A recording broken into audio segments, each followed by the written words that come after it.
Welcome back. This is Ron Couming, and you're tuned in to Internet Marketing and Business Solutions right here on 980 WCAP. We're here every Monday from 11 a.m. to 12 p.m. to give you information and strategies with respect to Internet Marketing and Business Solutions, all actionable.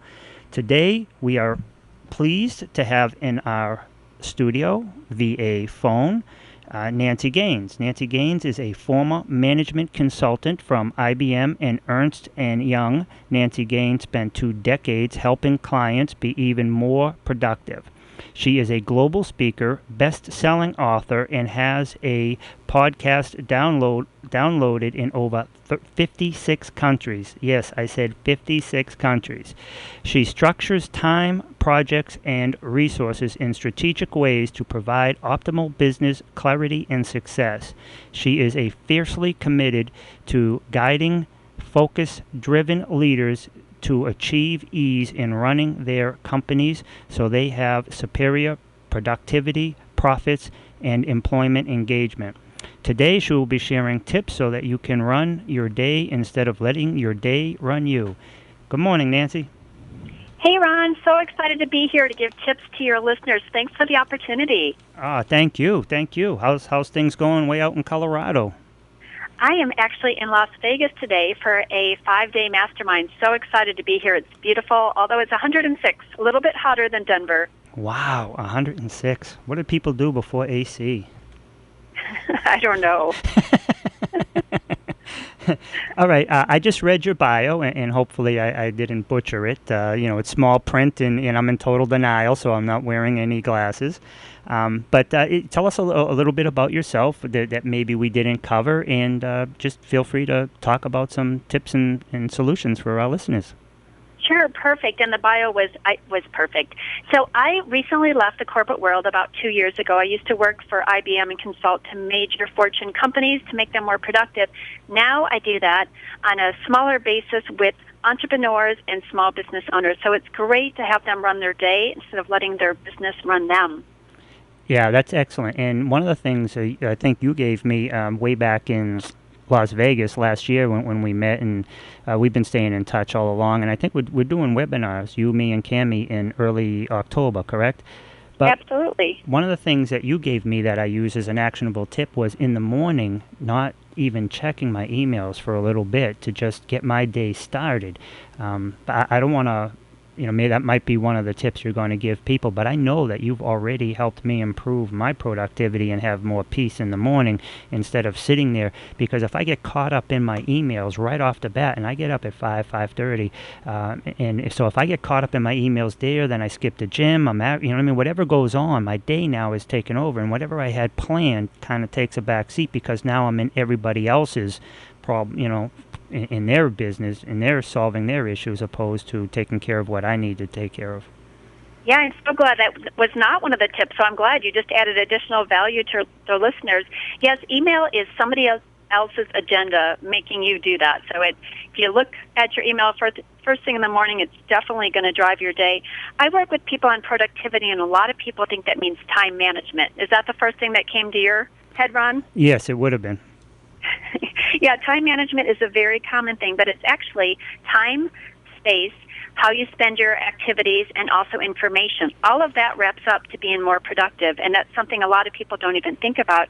For example, I have a client, Tammy. She is awesome at time management, but she needs some improvement with her space, activities, and information. So before she worked with me, I walked into their office, and she had piles of paper. She had unopened bills. She had sticky notes randomly placed everywhere. And we never took her car anywhere for lunch because it took too long for her to move things off the front seat so I can get in.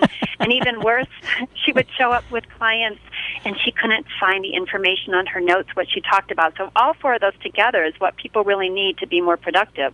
Wow, when I hear you say that, I remember Bill Walsh, and I'm doing an event with him on Thursday, but I remember him talking about the clutter test when he was telling the audience. He says, if we want to know if your life is cluttered, let's just go out and look at your trunk. I wonder if you just look at this woman's front seat. Oh, the trunk was even worse. She had Halloween costumes in there. She had soap. She had toothbrushes. She had underwear. I was like, what is going on? Because she had a place to live. So we got her back on track. Yeah. But it's also about activities, too. Did you know that 3 out of 4 business owners spend time on activities that don't make them money? Yeah. 3 out of 4. That doesn't surprise me. Scanning, Facebook or looking at, getting caught up in political things online, I can see a lot of people wasting time. Yeah, and at the end of the day, they look back and they say, I was really busy, but I didn't accomplish anything. Yep, and that's a biggie. If you can learn to be productive opposed to busy, that's even if you can change that around to even 50%, you'll see such a difference that you'll want to increase that. Can you give us some tips on how people could actually increase that? Sure, absolutely. So when I work with people, they get the important stuff done first. So if they run out of time at the end of the day, it's the minor things, not the major things. So I help them take charge of their day, and it's because I know what they're not doing. I can see from the outside perspective what they should be doing that they're not doing. So we master their day, master their productivity, so they increase their income, basically. What I found, and write this down, listeners, be a finisher. A lot of people are starters, but they're not finishers, and finishing actually gets paid. Think about that, Ron. You have in your business, if something isn't complete, do you get a check for that? Nope. And I get complaints. I don't get a nice testimonial video either. Yeah, and doesn't it feel good to finish versus just starting? Absolutely, because it's definitely a sense of accomplishment. But when you finish, you're helping other people. I know in your line of work and mine, I'm helping people bring their vision. They have an idea and a hope and a dream, and I help them bring it to life and help them, their lives be better, and you too. So when you help people, get things more finished, the quality of their life is improved.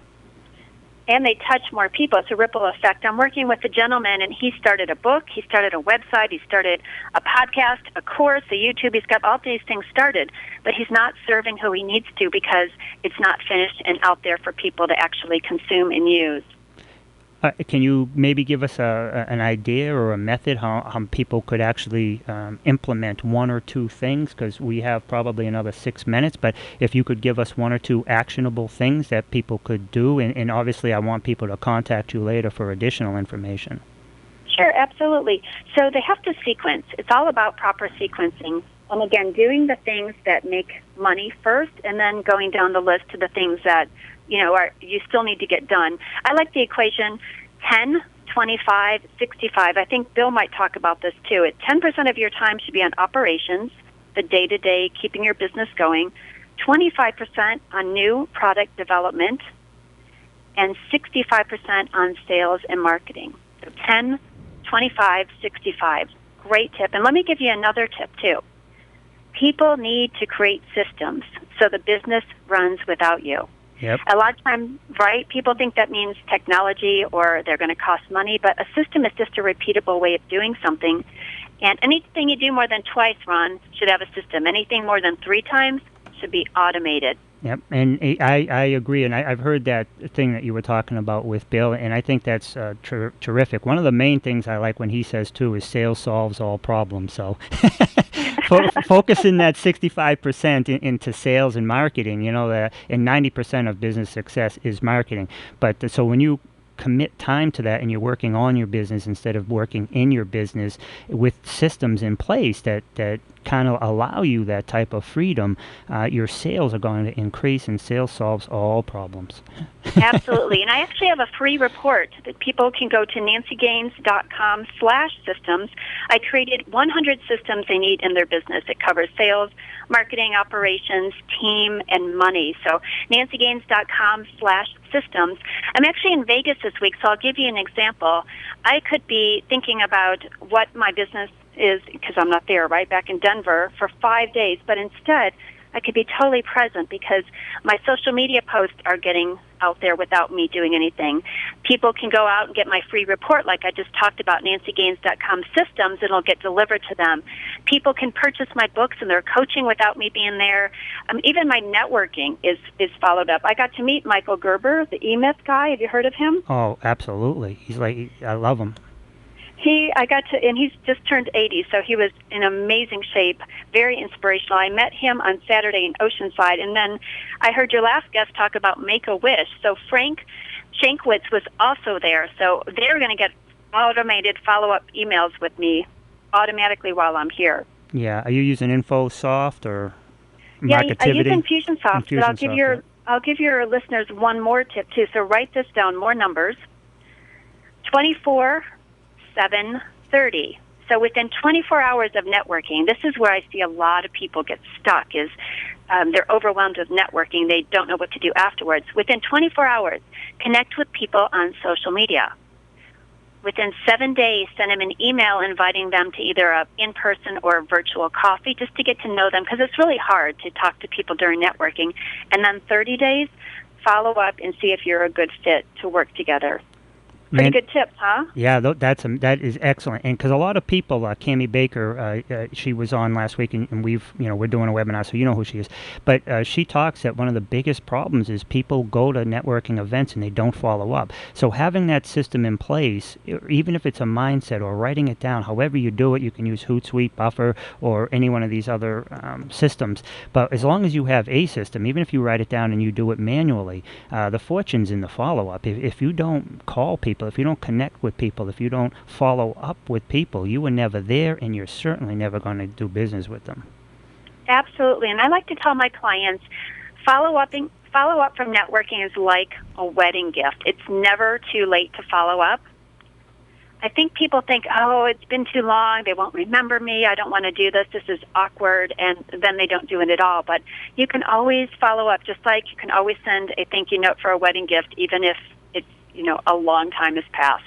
Excellent. Nancy, we have to go to break, and I want to let people know that we are, I think it's the 5th or 6th, but there will be a webinar with much more information, Nancy, and it's all free. Everything we do is free. The show is free. Nancy, Eric before her, myself, none of us get paid. This is all free stuff that we're just giving away to increase the benefits and value of our listeners. And we believe that our listeners are people who know us and have done business with us, and also total strangers. So this is just pure gift, and as is the webinar, and I believe it's the 5th or 6th. But if people wanted to contact you of October, if people wanted to contact you directly, could you give them your direct contact information, please? Sure, absolutely. Nancy at nancygaines.com, and that's NancyGaines. And also, I will be speaking with Eric. I don't know if you got to talk about that because the show goes fast. Eric and I will be sharing the stage in Salt Lake City, Utah, October 13, 14, and 15.